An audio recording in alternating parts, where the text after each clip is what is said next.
What's up, world? You are welcome to Next Telly. I am here to convince you to read The BEAD Collector by Sefi Atta. Who is the BEAD Collector? The BEAD Collector was an American lady called Frances. What's her name? And what's her last name? Frances, who came to Nigeria to collect beads. Interestingly enough, the story actually doesn't follow the BEAD Collector. It's actually a diary written by a woman called Remi Lawal. Remi Lawal is a married woman who has 2 kids. I think it's a pair of twins actually. No, they are 2 kids, a boy and a girl. And she's like someone that I can actually refer to kind of like a big society kind of woman. But here's the thing, this is in 1976, the year General Muritala Muhammed was assassinated. So in her journal, she journals the events that led to and from that time, explaining to us what Nigeria was like during the military era, what the social life was like, and then even gives us a great insight into the history of Lagos, because when she talks about herself, she talks about her parents, she talks about how they became who they are, her parents, families, how they settled, the husband had a job, and then how the man lost the job, then they are just losing a new job as of when the book starts. So it's like, how does that affect their social status? And you know, the times of fake friends, people that call the fake friends, people that are your friends only like on the surface. We are friends because we are around the same, we are in the same club, like, you know, all of us go to the same golf club, or we're part of a woman association, so that's why we are friends. But that's where the friendship ends basically, because when things get personal, you don't tell this so-called friend. Your so-called friend is not really there to help you per se. I don't know if you understand. So it's like it exposed a lot of things about marriage at that time, what it was like. A man kicked his wife out of the house for having an affair. Even though he had been having affairs several times, he felt slighted, so he threw the woman out, and then the woman is very vicious and gets angry. So that becomes a big topic in Lagos society. And you know, a lot of, like, you know, you want to do things that are not embarrassing, and the whole time you're trying to do everything hush hush, avoid too much gossip, avoid your name being named in some places. And you know, when this woman's husband had lost his job, a lot of friends that they already had stopped being friends with them. So it's like, I think a lot of us can actually identify with this. We know what this can be like. So it's like, it's in Lagos high society. They have a house in Ikoyi, and then all the dance, the diplomacy, is that what I would call diplomacy that comes with navigating this high society-ness in the 1976. Like I said, a little bit of history of Lagos, which I loved. It's amazing getting to know as in how Lagos became what it is now. The people that have the English sounding last names, the Silvers, the Coles, the you know, those kind of things. How did they become who they are, sorry, all those kind of names, where did they come from?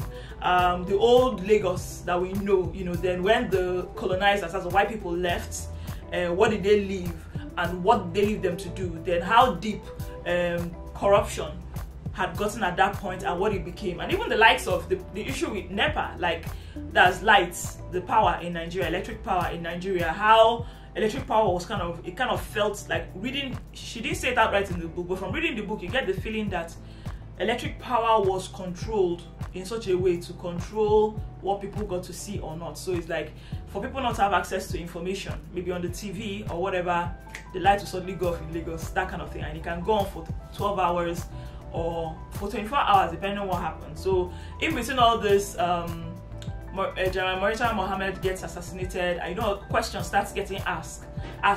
The fear, oh my god, who was involved? What if they come and catch this person? So like everything becomes scary. So the BEAD Collector's part in this story is like, she's this person that everybody suspects. A lot of Nigerians suspected the foreigners that just came in, and they didn't seem to have a solid reason to be there. She would come and say she was collecting beads. She traveled to Benin, traveled to Oshobo. So it's like a lot of questions were asked. Who is she? What does she do? But she became very friendly with this Remi woman. Sorry, she was able to share her experiences and what her life was like, even her marriage. But her husband is totally against her being friends with this American woman, because like all of them are spies. They're for the CIA, here to spy up and cause issues. So by the time the president gets killed, everybody's like, does she have anything to do with it? So that's kind of where it all comes from. That's what it's kind of like. So the book is, I don't know, it's really cool. It's a really cool book. I've never quite read anything like it. Sefi Atta, this is my first book from her, so I liked this. What else should you know about this book? Okay, well, like I already mentioned, marriage and then the history. Like, those are major things that stood out to me. The idea of marriage at that time.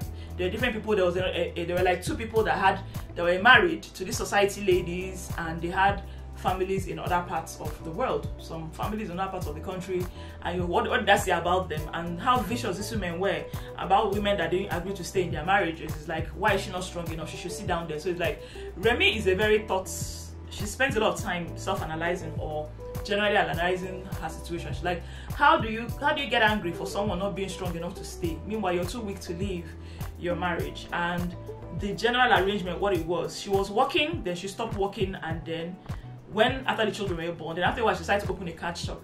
That did not sit well with her husband. Her husband felt she should sit down at home and run the house or see to everything being happen, even though the children are in boarding school. So it's basically just she and him. The husband preferred that when he came back from work, she's just there. Thankfully, the husband wasn't he wasn't very stiff about it. He still, even though he complained, he still allowed her.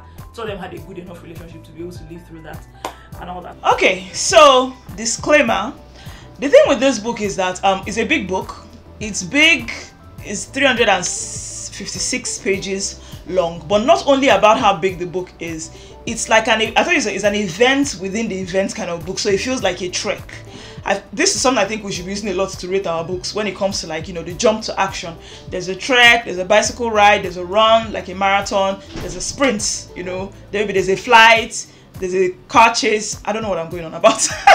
Anyway, but what I'm saying is that it felt like a trek, like you were just walking and walking. So it's like you keep waiting for the action. That's what I felt like. I kept waiting for the action. It's just a regular day in the life of, or rather a regular life of somebody. So what that's like and what's going on. So while you trek, imagine if you're walking, you will see interesting things. Oh, that nice man said hello. Oh, these kids are playing. Oh, this is said, you know, that kind of things. Like in between all that, a few dramatic things can happen. So what that meant was that the major high point of the book was when the president died. Our military president, when he died in 1976. That's the major high point. Which again, in the end, I just kept wondering, okay, so what now? I somehow like, okay, so is the BEAD collector an actual spy? Does she work with the CIA? You know, that is not even disclosed in the end.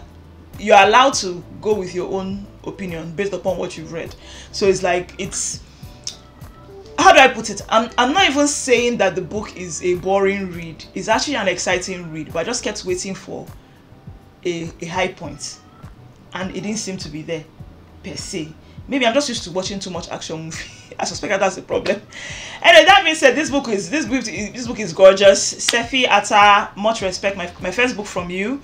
She's been writing for over 20 years. She's a playwright and she's written a lot of books. She's won even some awards with Wole Soyinka. And this book was referred to by Lola Shoneyin, the author of The Secret Lives of Baba Shege's Wife. That is why I chose this book, because it was like, okay, if this woman referred this book, then I definitely want to read it. So that's how I came around to reading this book. So this book is wonderful. So what do you think? Have I convinced you to read the book, or have you read the book before and you're wondering whether I'm saying the same thing? Oh, let me know what you know. Let me know what you think in the comment section. And don't forget to subscribe to Next Telly. Like this video so that more people can know them. Please share to your friends and your community so that more and more people can get to know more about this book and decide whether they should read it or not. But honestly, it is such an engaging book and it's totally worth it.